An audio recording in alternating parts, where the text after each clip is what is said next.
ikwento mo naman sa akin yan. Simple. Simple. Simple kailangan gawin. Very, very simple. Why? Kilala niyo po ba si Henry C?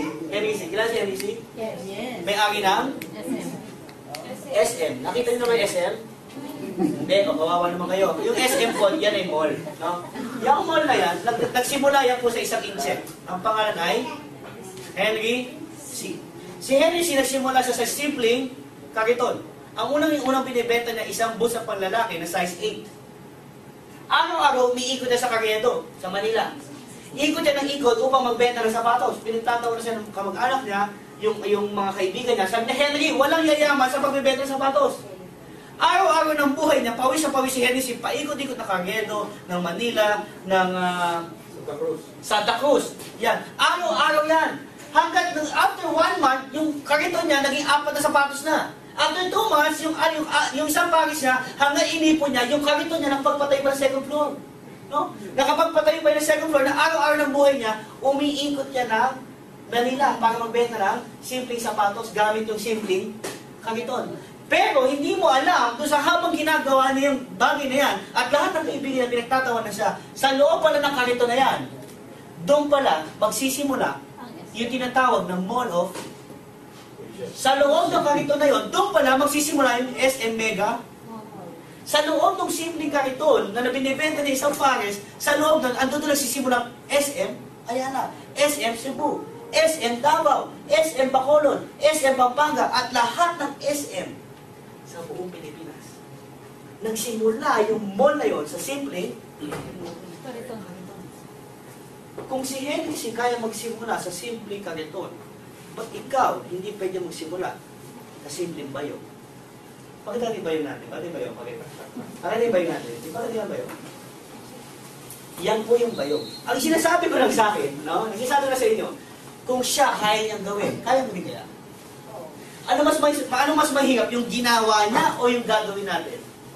Ang dali nito. Kung ito naging posible sa kanya, maging posible sa ito? Yes. Kasi naniniwala kami yung package na yan, pupunuin natin ng peres in just 1 year.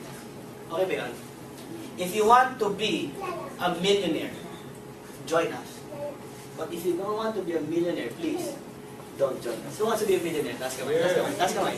Taas kamay. Who wants to be a millionaire? Taas kamay. Taas kamay. Okay. Right. Bago tayo matapos, meron po kaming meron po kami form. Lahat na maging interesado, maging part ng Team Loop 8, Team Mobile. We are here every Tuesday and Thursday. 6 p.m. nandito kami. Pwede kayo pumunta dito, pwede kayo mag-ikwenta kaibigan. Pero bago tayo mag-iwalay, bago ibigay yung form sa inyo, gusto ko makita nyo to.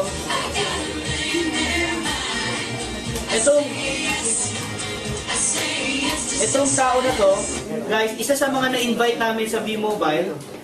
Bago tayo maghiwa-hiwalay, gusto kong makita nyo tong story niya with a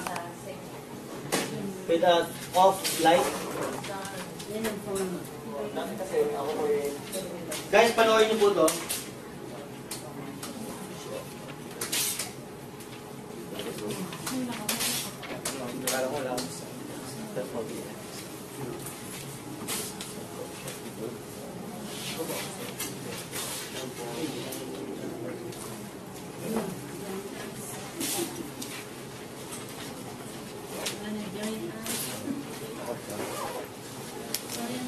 Anyway guys, hindi ko mapaplay pa sa inyo.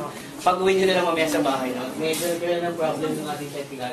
Ito po, mamaya pag-uwi nyo, just type V-Mobile Technology Success Stories.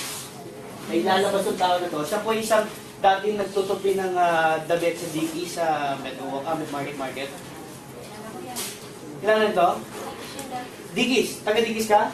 Perfect. Okay. John Gay Esqueo. Yan ha. Live testimonial. Hindi ito faking sabi ko. Siya po yung nagtatrabaho sa Digis. Okay? 2 years ago or I think last year, right? Dumating sa buhay niya yung nanganak yung asawa niya, lumabas ay kambal. Kinikwento niya dyan. Nung lumabas yung kambal, namatay po yung dalawang kambal niya. Hindi dahil weak yung bata. Kundi, doon sa ospital na yun, hindi lang niya mabayaran. So wala siyang pera ng ipanganak ng asawa niya, namatay. Alam mo sabi niya dito, buti na lang, nakita ko ang V-Mobile. Kasi hindi na mangyayari sa akin na pag nanganak ulit ang misis ko, hindi na mamamatayan ako dahil wala akong pera. Right now, he's one of the top earners of T-Mobile. He's getting 80,000 per week. And he has his own place. And he has his own car. At nakakatulong sa pamilya niya. So again, sa lahat na magiging parte ng aming team, we are here every Tuesday and Thursday.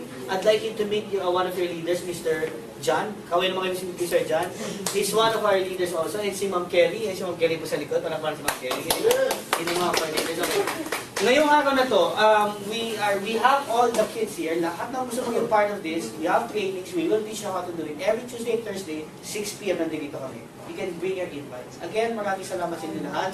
Thank you very much and God bless you all. Thank you very much. God bless you all. Thank you.